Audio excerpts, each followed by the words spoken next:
can see, stapled all the way around the edges. Black material is just pianola material that we would use on the bellows and reservoir on a pianola. It's actually MBGT Roadster hood cover. It's just material glued to either side of a piece of rubber. Basically that's what it is anyway. But any pianola restorer can sell you this.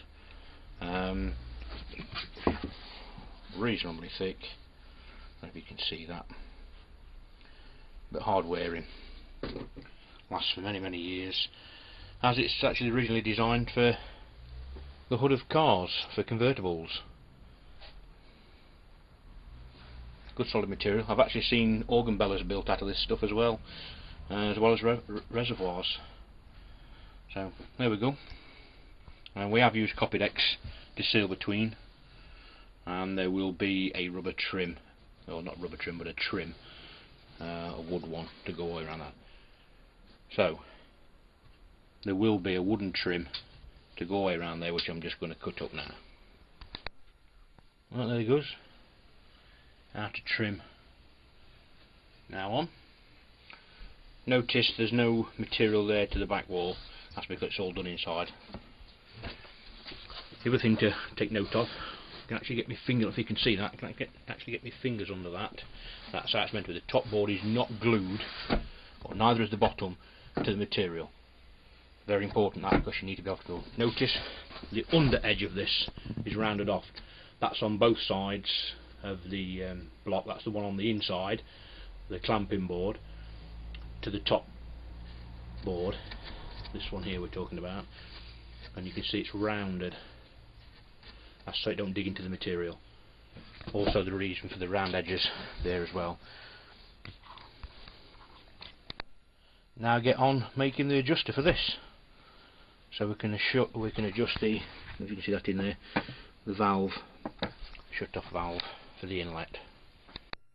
Well, that's the adjustment, the way that we adjust it. Just adjust that up and down, like so. As it comes up, it then shuts that door in there and cuts the wind down. You probably can't see that actually, but there you go. So up, fully adjustable, so you can set the pressure to what you want.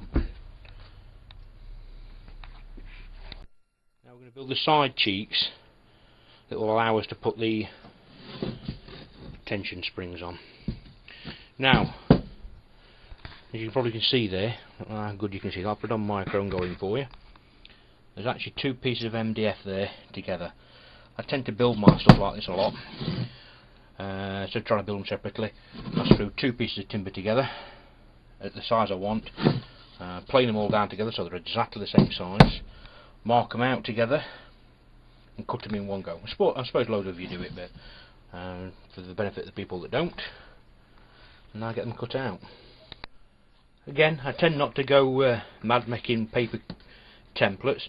Once you've cut one side of it off like that, put it on the other side like so, mark it up, cut it out, and you get them identical. That's that cut up to size, unscrew it, and we'll attach it to the reservoir sides. So that's the upper bar fitted. That's for the underneath of the spring stop using to give it the tension. The sides all mounted on. Just to let you know, here I actually pin mine either side of the screw, and I do pre-drill that to stop splitting the timber. So I just pin them either side of the screw to stop that bar twisting.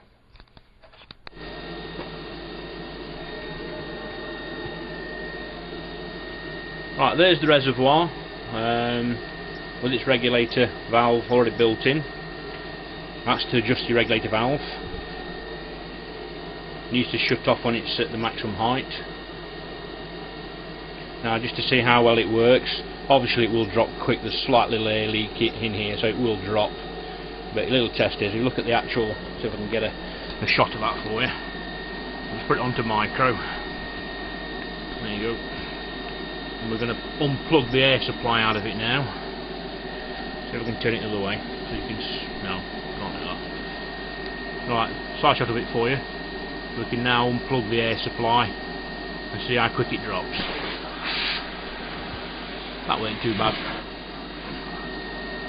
The door's obviously shut in, pressure's dropping behind it. All the airway outputs are all switched off now.